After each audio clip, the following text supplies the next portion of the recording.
Hello everyone!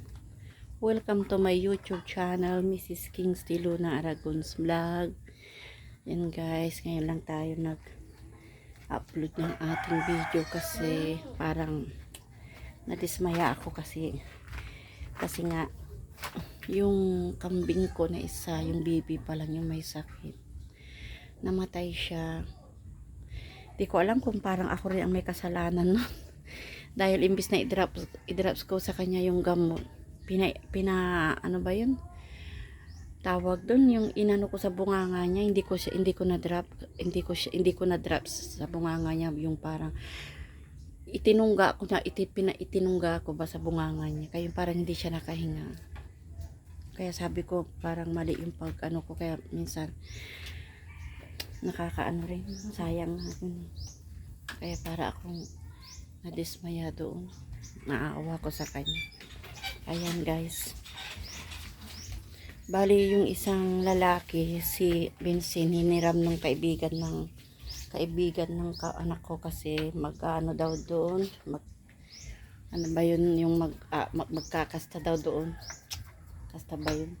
Hindi ko alam kung buntis na to. Nanganak na pala si Charis guys. Pero iisa lang yung anak niya. Kala ko mga dalawa yung anak niya. Nanganak siya ng kagabi. Ito isa oh.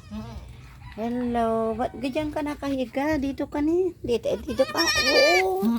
Ayaw niyang pagalaw. Ayaw pagalaw ni Charis yung anak niya. Bait nito eh. Yan oh. Charis, Gretchen. Ayaw pagalaw. Sabi ko kay Prince, wag na niyang lagyan ng mulasi yung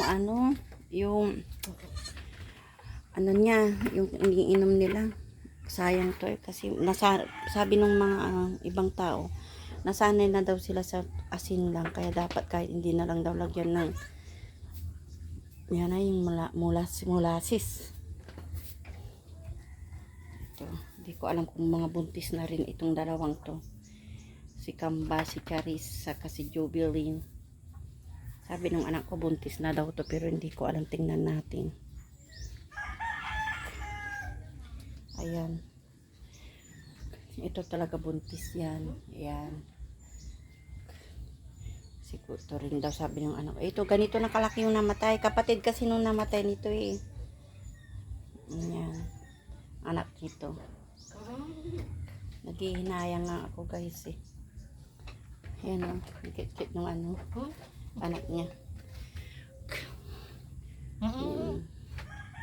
Wala, hindi na ata kasi lumabas na yung inunan.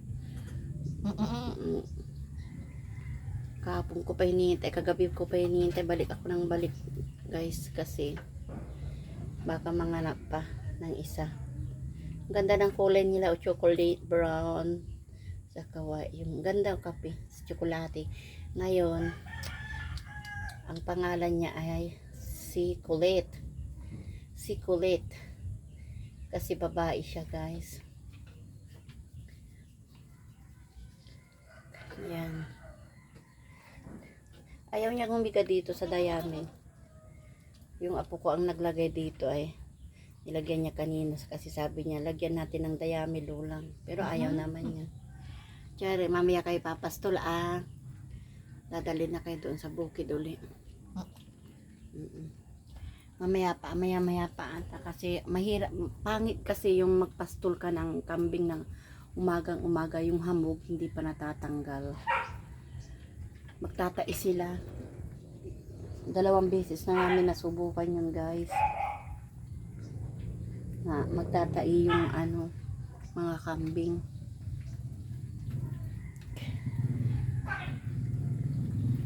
Kaya mamaya pa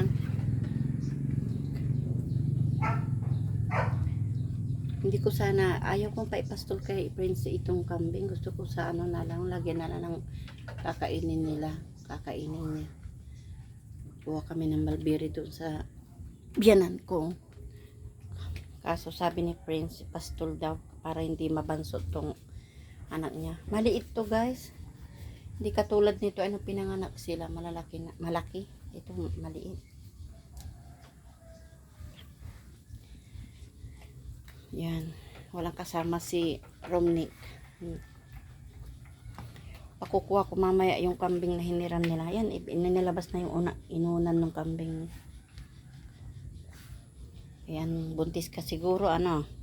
Manganganak ka, dapat dalawa. Ikaw din, dalawa. Iisa si Gretchen. Okay guys, hanggang dito na lamang po. Huwag pong kalimutan mag-subscribe, i-like and share po. Maraming salamat sa panonood. God bless everyone. Maraming salamat po. Ingat po kayo lahat. Happy Sunday po.